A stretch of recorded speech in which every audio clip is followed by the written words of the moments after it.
It's a real pleasure to welcome our Liberty Forum participants to this discussion with a towering figure in the global debate about economic development, about wealth and poverty, about power and freedom, about rights and dignity for the poor, Professor William Easterly. Professor Easterly has written widely in learned journals and has given us three path-breaking books on development. I'd like to make a special pitch for this book, The Tyranny of Experts, Economists, Dictators, and the Forgotten Rights of the Poor. It's one of the few books on economics that I would consider a actually gripping read. I learned from it and I'm inspired by it. So Bill, this isn't your first Liberty Forum. We've had you at Manhattan before, but it is the first one online. Welcome back. Thank you. It's a pleasure to be here. No, I'd like to go back a little bit into the past, the distant past, 1973.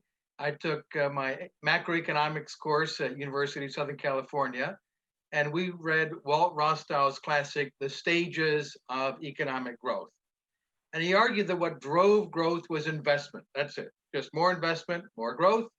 And the one ingredient in reaching this, what he called the age of high mass consumption, was just to double the investment rate. The way he did that was foreign aid, because there's a financing gap between the local investment and what they needed. So you filled the gap. You totally discredited that, as far as I'm concerned, in your very important book, The Elusive Quest for Growth, 19 years ago. But my question is that discredited theory of growth still driving development economics, and especially agencies and disbursement of foreign aid money? Tom, you think anybody actually listens to me when I write books in the aid world? I hope so. I sure did. Not in the World Bank, not in the aid agencies. So in other words, the model still is, we're going to top up with foreign aid, and that's going to someday lift them into accelerated economic growth. Yeah, I mean, there's a saying in journalism, Tom, that a story is too good to check. Okay. And I think that's kind of this story in the aid world. It's like, we can just finance a bunch of stuff that poor people need to raise their incomes, and then we're done. You know, that will raise poor people's income, that will alleviate poverty. They don't ask who exactly is supposed to know what is the right thing that they are investing in, that they are paying the aid to supply. So for example, there was a UN commission chaired by the dictator of Rwanda, Paul Kagame, on how the answer to a lot of third world problems was broadband. Just connect all the computers to broadband, and then all kinds of new industries and entrepreneurship and connections and trade and education and all good things would become available, and that would be great. So actually what one researcher found out is that when villages in India were connected to broadband, the only effect that he could detect was that the young men were playing more video games and watching porn. Yes, I understand. I heard someone once complain. Didn't actually raise incomes a lot when as a result of that. Yes, I can imagine. I heard someone once complain, how can students learn to read and write if they don't have broadband internet access? And it made me kind of wonder how the person saying that had learned to read and write. Right. Well, it seems that a lot of the debate is looking for the key, just the one thing that will unlock economic development, allow you to go from poverty into wealth. Do you think there is a key? And if so, what is it? Well, I think this mindset that there is a key is just a device that experts use to enthrone their own power and their own privileges in the aid world. I think the key is actually to let the world's 7 billion experts on their own lives decide for themselves what is their own key. In other words, let them find their own keys to unlock their own problems. Exactly.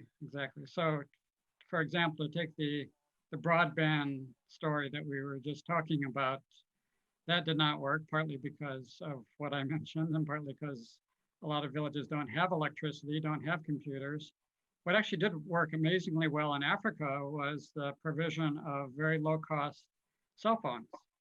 Low-cost, very inexpensive, with minimal features, buying cell phones and buying a very small number of minutes at a time, even by very poor people from like roadside kiosks that I saw myself when I was traveling in Ghana in Africa. it's also Yeah, become a payment system as well that no one really exactly. So predicted. these turned out to be kind of amazingly productive. They allowed farmers to kind of connect with their potential customers before traveling a long distance to a market. They allowed the payments, as you just mentioned. They allowed, entrepreneurs to connect with other entrepreneurs. They allowed fishermen who were at sea to go to the beach that had the most demand for their fish, as one study in India documented. These things were amazingly productive. And Africa actually now has many more cell phone subscribers than the US does. I remember quite some years ago, I was in Guatemala after they had liberalized their telecoms market and had multiple competing cell phone companies. And I saw something very disturbing, which was some uh, foreigners complaining when an indigenous person heard a ringing sound and did the self padding and took out a cell phone, and that it ruined the experience. They were shocked that indigenous people would have access to cell phone telephony. But Right. my friend, who's an economic anthropologist there, Eduardo Zapata, said, these allegedly primitive people, once they got cell phones, could calculate in which market they would get the maximum profit for their agricultural goods, depending on how much gas, how much time, and so on. It really was life changing, and that came about from liberalization. Exactly. Yeah, in Kenya, there's the M-Pesa system, which allows people to have their own small savings account, which they never had from formal banks, and to make payments, as you mentioned before, to get loans, to connect with customers. It's kind of an amazing technology. But again, this was discovered by the market, by people participating in the private market and discovering what worked for them, not by some expert coming in saying, here's the key to development. Let me go back then to another form of the earlier question. So one of your collaborators, Professor Lane Pritchett, stated something very memorable. He said, mostly in the world, there aren't poor people. There are people in poor places. What is it that makes a place poor? Yeah, well, that's the number one question in development. I wonder totally if it's always the right question, because we don't really care about places, we care about people. So if people can become less poor, Lant has emphasized this a lot in his own research. If they can become less poor by leaving that place for a rich place, that's fine. That's development. That's also development. He and Michael Clemens calculated that 82% of all the Haitians who have ever left poverty have done so by moving to the US. So that's one possible answer. Now, of course, we do really want to, not everyone can move to rich countries, so we really do want to solve poverty in Haiti and other poor places. And but that also, the answer to that also involves some kind of connection to rich places. So trade is like a major channel out of poverty. Being able to produce for things that very large markets in rich countries want. Like, for example, one thing that has paid off a lot for Africa has been entering the gourmet coffee market. Being able to supply very expensive, high quality gourmet coffee, even from very poor countries like Burundi and Rwanda and Ethiopia and Kenya, that has flown overnight and reaches European and US markets very quickly, and then can be sold, for $13 or $15 a pound in high-end markets. And then some of that goes back to very poor producers back in Africa. So that's the kind of trade channel that allows poor places to connect to rich places and realize major economic opportunities through free trade. The mentality, though, of so much of the development world, if you want to put it that way, not the developing, but the development world, the World Bank and other people, is that we need the right technocratic expertise. We hear so much about capacity building. That's what needs to happen, more capacity building. And you wrote that the technocratic illusion, you put it, is that poverty comes about from a shortage of expertise. But the reality is that poverty comes about from a shortage of rights. What rights are in short supply among the poor? Let's start with property rights. Let me tell you a story that's in the book that you are so kindly advertising. There's something that happened in a small town called Mubende in Uganda. The farmers in Mubende woke up one Sunday morning and found that men with guns had come into their community and were shooting their cattle and starting to set their homes on fire, and eventually drove them away at gunpoint from their own land. This happened back in 2011. And, that obviously is what we would call violating property rights. This land had been in their families for generations. What was shocking to me at the time, because this story eventually appeared on the front page of the New York Times, so I heard about it, as we don't often hear about these kind of violations. And what was shocking to me is, first of all, this was a World Bank project. This was a World Bank project that was being implemented by driving poor farmers by men with guns off their own land. And then, the World Bank had this brilliant idea to do a forestry project on that land instead of the crops that were being farmed at the time. And that was how they were going to implement it. So when you violate people's property rights in such an elementary way, what use is it to offer them expertise about, well, if you apply more fertilizer, you will get more crops. If you follow such and such agricultural techniques, you'll get more crops. I mean, they will find those techniques and those fertilizers themselves if they have secure property rights and they are confident that they will be able to farm in a way that they can produce something of value to the market and earn an income. They will find those things like coffee or flowers or some other profitable crop that they can sell in the market. But when the World Bank itself is violating property rights, that is really sad to me. That story actually had kind of a major formative effect on my thinking, and I think that story, more than anything else, is what motivated me to write The Tyranny of Experts. Well, it's the opening story, and it's very powerful, partly because, and I'll share with all of our participants, you said it in Ohio, as I recall, and with these farmers being driven out and how shocking it was, and then you say, well, all the facts are right except one. It was actually in another country, but no one knew about it. No one picking up. I've heard that story. That was really crystallized the issue, I think, very powerfully.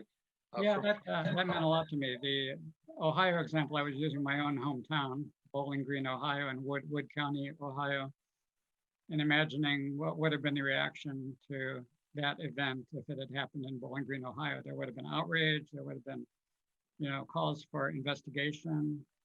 In this case, the World Bank never did investigate its own role in this tragedy. And that says to me that we have this enormous double standard, which is, really destructive of the prospects for the poor of the world, that we care about the rights of the rich, but we don't care about the rights of the poor. So they're literally the forgotten rights of the poor. And because we don't care, the perpetuation of oppression and violation of property rights and many other violations of rights continue, and poverty continues. And experts are not going to have any effect in that kind of environment. It's not a shortage of expertise, it's a shortage of rights. Related to a bit about what we do, all of our partners in Atlas Network, instead of having a top-down approach, this is what you need to do in country X or community Y. We work with partners in those communities. Lots and lots of them are tuning in right now and listening to us. And they draw on their own local knowledge of the obstacles that they face, of what they experience, not what someone in Geneva or Washington or New York or Paris or London thinks, but what they experience, and then create efforts to secure the rights of the poor on the basis of which they will be able to flourish. So I'm going to ask just flat out, do you have any advice for them for this kind of decentralized liberation effort, I think is the right term for it? How can they encourage their compatriots to tune out the experts and listen to the poor? Well, I actually think they're doing a very good job convincing their compatriots. For me, the problem is kind of fighting the centralized aid system that's headquartered in the West with the World Bank and USAID and the British Department for International Development and all other agencies like that, the United Nations agencies, that are, trying to dictate their own expert solutions And often in the course of doing so, they are themselves supporting, brutal autocrats who routinely violate the rights of the poor and thus make it impossible to really end poverty. And sometimes we're doing that, frankly, for foreign policy reasons, our own kind of selfish foreign policy interests. So like, the dictator of Uganda, where the Mubende example happened, Yoweri Museveni, he's an ally of the US and the British in the war on terror. The same with the former dictator of Ethiopia. Same with the dictator of Rwanda. And so, the aid agencies know who's funding them. They're much more interested in supporting foreign policy or national security agenda of the US and the UK than they are of actually helping poor people, because they need to secure their funding from rich governments, and that's their main number one objective. In my experience traveling in a number of countries, and I don't want to impugn any particular person, but I have discovered if you want to find the best place to eat or the best bar, go look for all those big white SUVs from the aid agencies. They're all parked outside. Yeah. That a fair amount of the money that's being taken from taxpayers in the US and Canada and Japan and in Europe is really going to finance adventures, exotic adventures by aid administrators who are going to come back and go back, get their PhD someplace, have nice collections of African or Asian art, and tell great stories. But we, at the meantime, paid for their air flights, their SUVs, and all of this incredible adventure. Yeah, no, I was part of that system myself for many years, so I'm a recovering expert myself. And so, my advice from the inside to the local advocates of freedom is, what do you really expect to get from somebody like me, flies in first class, stays in a luxury hotel for 2 weeks, and then I declare myself an expert on the country and, want to tell you how to run your own country or run your own lives. What do you really expect from that? I encourage the local advocates of freedom to believe in themselves. They know much better than I do, or any American or European expert coming in with a brilliant plan, what the solutions for their own society is for greater freedom and greater prosperity. I want to go back then. You're also a professor of economics and an educator, and you've taught me something in addition to the powerful accounts in your books. You told a story that really struck me, new way of thinking about the market. You talked about the case of a man named Chung Ju-young, who was born into a poor farming family in Korea, struggling to eke out an existence on very, very marginal land. And you put it very neatly. You said Chung knew that the worst way to solve your own problem is to try to solve your own problem. A better way is to join an association of problem solvers in which you dedicate yourself to solving other people's problems and in which you trust other people to solve your own problems. This association has no president. It holds no meetings. It has no membership fees and no membership restrictions, but it does solve many problems. That was a really new way of thinking about the market. For me, it opened up so many possibilities. And of course, Chung Ju-young started fixing cars, solving people's transportation problems, ended up founding what later became Modern Motor Service, or Hyundai, huge global company now. Tell me more about how this problem-solving association works, if you will. Yeah, I like to try this on my students. Like, let's think of a really good problem-solving system. Like, hey, maybe what I will do is I will pay a reward to anyone who solves my problem. So that'll be component number one. And then I, in turn, will look for rewards from other people when I succeed in solving their problems. Okay, so those are the two components. We're just gonna, I'm gonna reward those around me who solve my problems. They're gonna pay me when I solve their problems. What is this system called? It's called the market, the free market. I pay a firm by buying the product that I like, that meets my needs. Some people are foolish enough to pay me for giving economics lectures. to people who think they need economics lectures. And then, we each, I don't try to solve my own problems for, say, if I need a toaster to toast my bread in the morning, I don't try to make my own toaster. There's actually an example that I loved of a guy who actually did, as an experiment, try to make his own toaster. And he traveled around the world to collect all the raw materials. He consulted engineering manuals. He had to do everything himself. And in the end, it cost him thousands of dollars, 18 months, thousands of miles of travel to do this. And I'll bet it didn't work very well, and too. It didn't work. It gave sort of like mildly warm bread at the end of this. And he could have just gone to Walmart and paid $6 for a toaster made by experts in China who know how to make cheap toasters. So that's the essence of a market system.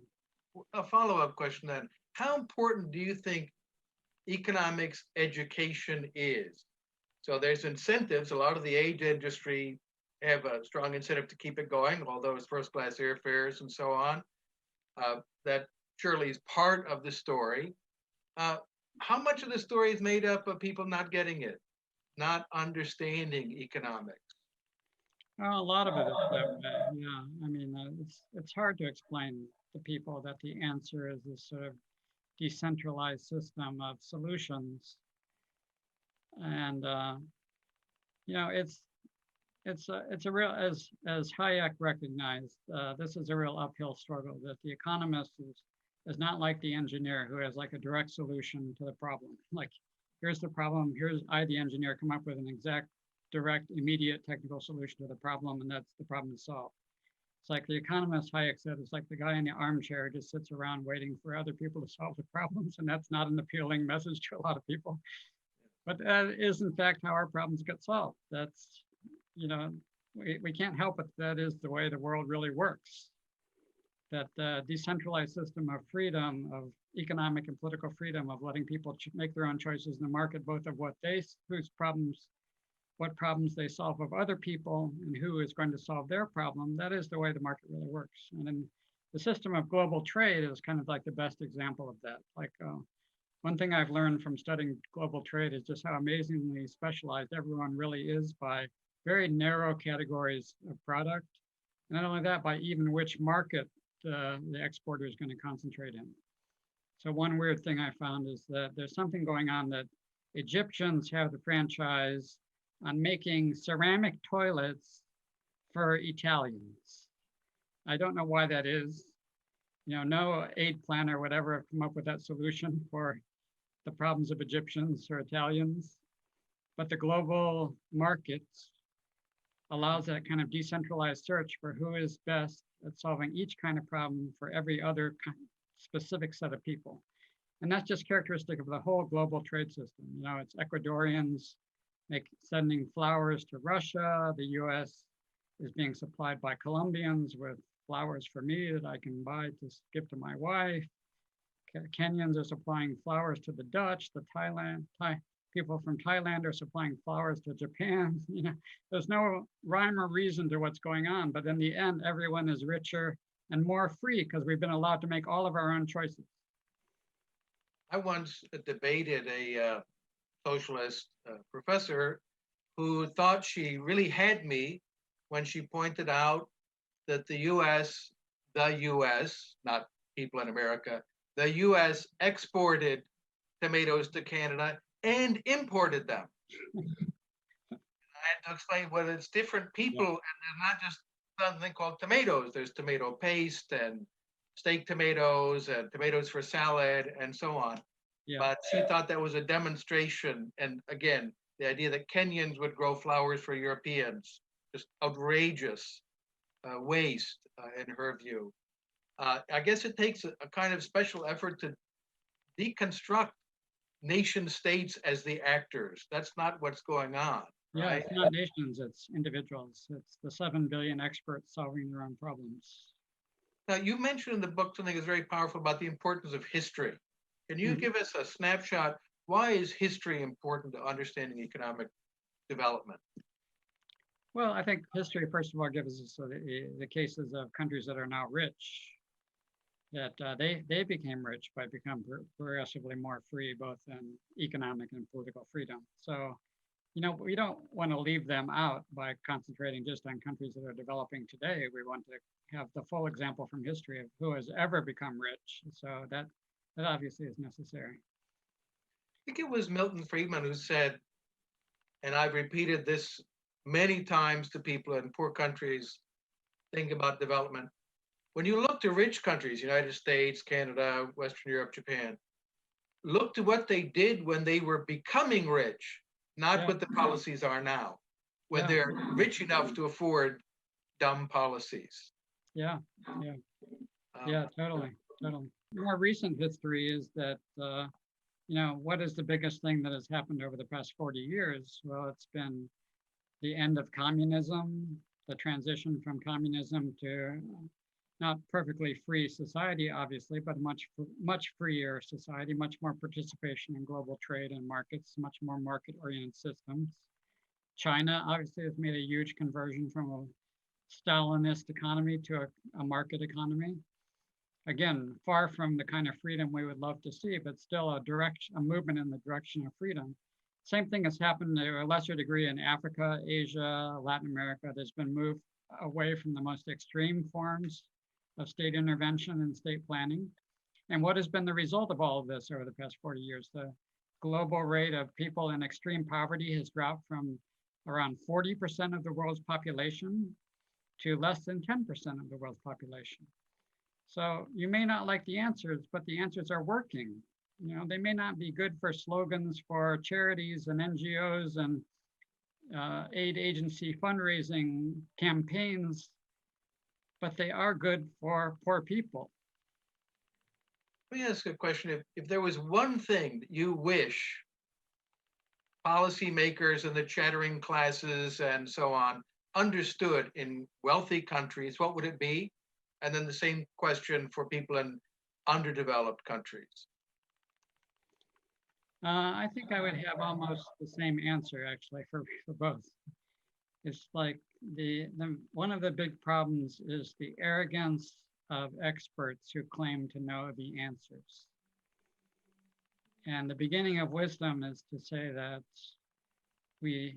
there are no centralized experts in an economy or a society that know the answers for a whole society's economic needs and for their needs for dignity and freedom. It's when we admit that we don't know the answers, and it's up to poor people to find their own answers through a system that respects and recognizes their rights, their property rights, their economic rights, their right to choose, their right to voluntary transactions, their right to be free of oppression by their own dictators or by US-supported dictators. When we recognize those things, that's when poverty can end. That's when progress can be made. Talking about books is one I'd like to make a plug for. You may know it. Professor George Uyite, his book Applied Economics for Africa, which is available online, PDF. Go to africanliberty.org and you can download the whole book. Yeah, I'm big fan. He Africanized all the examples. So they're not from New York or Berlin, but they're all examples that African people can understand of how they themselves solve their problems. It's not a foreign thing. It's our thing, as he would put it. Well, our time is just about up. I'd like to encourage everyone in our audience to do two things. One, Bill, you're going to be online now for the chat, right? So everyone can meet you in the chat room and bounce ideas off of you or get recommendations. I encourage the second thing, everyone go out and buy these books. They're fantastic. You can buy them in paperback, hardback, Kindle, ebooks, you name it.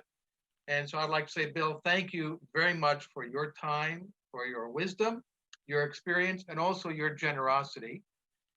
Folks, check out Bill in the chat room. I'll see you all in just a few short minutes, about 15 minutes, for the final session today with Professor Carlos Newland and Brad Lips, as they unveil some new and interesting findings in the Global Index of Economic Mentality. Bill, thanks. I'll see you in just another minute. Thanks, Tom. Take care. Bye-bye.